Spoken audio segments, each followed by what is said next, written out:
Good evening, welcome back.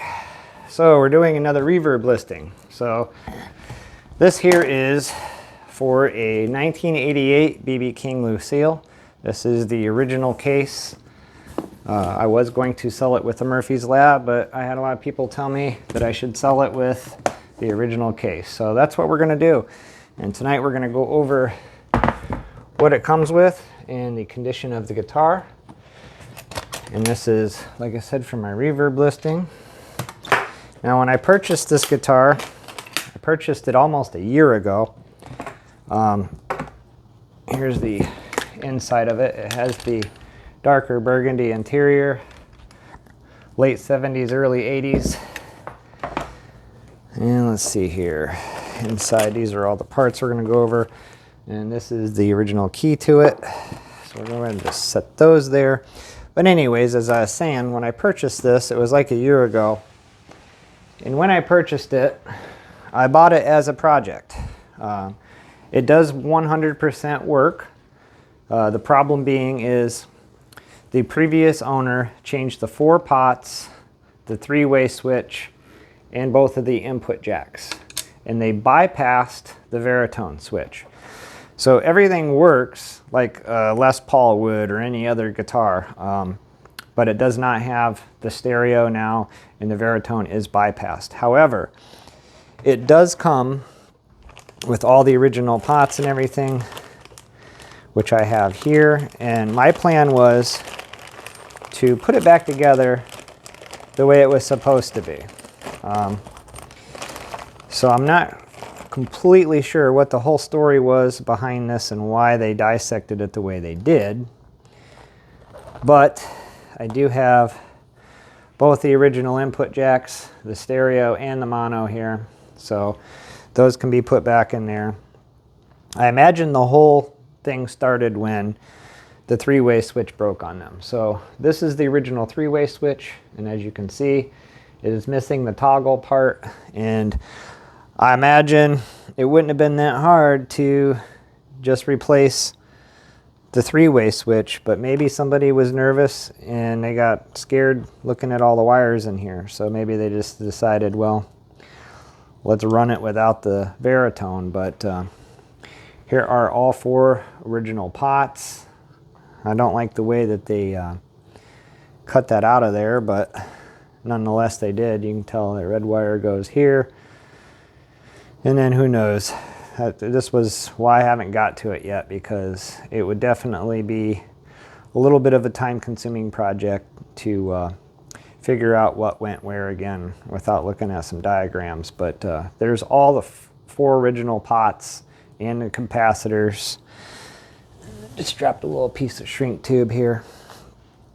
So everything here it has is original parts except for the 3-way switch is not going to be able to be reused. So here are the original knobs.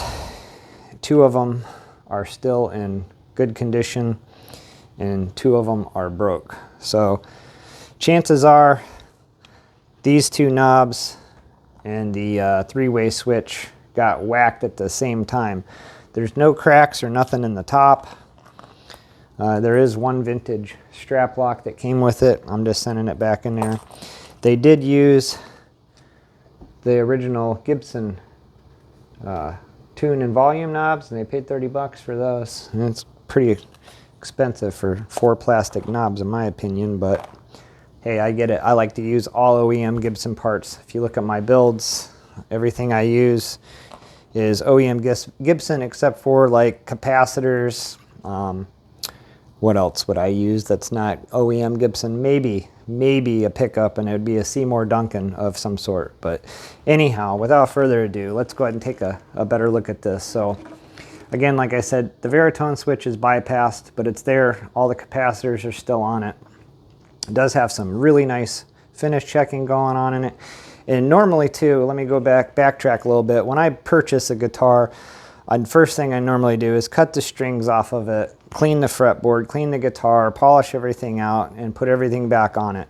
However, with this being a project, even though everything in it works and you can use it just as it is and play the crap out of it, I wanted to put it back to the original condition the way it was supposed to be with the Veritone and those pots and stuff. Just haven't got to it. Another reason I have never cleaned this. This is exactly the way that I got the guitar a year ago. So I haven't even polished this thing. So it will clean up really nice. It does have the ebony fretboard on it. All the frets are in real good condition. There are no dents in them. All the fret nibs are still on it. There's no cracks or breaks on this guitar. They did spray paint over the truss rod cover, which I didn't like that. I was going to try to find another one or see what happens if I use some acetone or whatever to take that off. But again, this is something I have not got to. And here you can see the back of the headstock. Again, you got some nice finish checking in it. You can see the serial number there, 1988. All down the neck is in really good shape. There's no wear marks from being played. So it was not used very much. All around the edges, there's no chips or big dings or gouges or nothing like that in it. Just really super clean for 1988. These two screw holes here are a little stripped out and the screws will go in, but they just spin. So my plan was to put a piece of tape on the back side. Another thing nice is there is this cavity to do that work where you don't have to fish it through the F-holes. And this doesn't have F-holes, so they had to do something. But anyhow, I was going to put a little piece of tape on the back side of those holes and just fill them with a little bit of black epoxy, re-drill it, and done. But again, like I said, it was a project. I haven't got to it yet, so I'm putting it up for sale just as is in working condition. And if I get to this project before it sells, obviously I'll end the listing and then we'll relist it once it's done. But here on the back, you can see it's starting to get some finish checking down the center of it. And it does have some fingerprints and dust on it and whatnot. But like I said, I did not clean this or nothing yet. So this is exactly how I got it about a year ago. But there are no cracks or breaks, no repairs. And it's just in really nice condition. So if you guys are interested in this, I'll be putting this up on Reverb and see if it sells the way it is.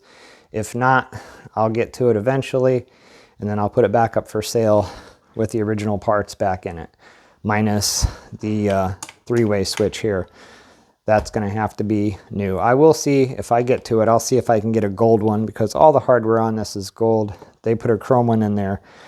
There's not enough left of this one to tell if they had a gold one on it or not. I would assume that they did, being it had gold hardware. So this does have PAF humbuckers in it as well. Being 1988, I had a lot of people tell me that they were probably like Tim Shaw's or something like that in there. Again, I haven't had it apart to tell what's in it. I did have the cover off of it. I guess we could go ahead and pull that off real quick. And we can take a look at the pots and capacitors that they put in there. So we will do that real quick because this is pretty simple. There's just two screws in here. I can't remember what capacitors they used. I think they used the little tiny disc capacitors like they did back in the 70s and 80s. But again, I'm not sure. It's been a while. It's been a year. So yep, they did. They used the little disc capacitors. And these are CTS 500K pots. So those are not Gibson pots. But there we can take a look at it and you can see the little disc capacitors, and those are CTS 500K pots. And then there's the Veritone switch with all the capacitors on it. So that can be reused. So there we go, guys. 1988 Gibson Lucille. Play it as is or put it back together. If nobody buys it before I get to it, I'll put it back together. But there it is, 1988 Gibson Lucille. My opinion, in beautiful condition. Till then, don't forget to like and subscribe, and thank you for watching.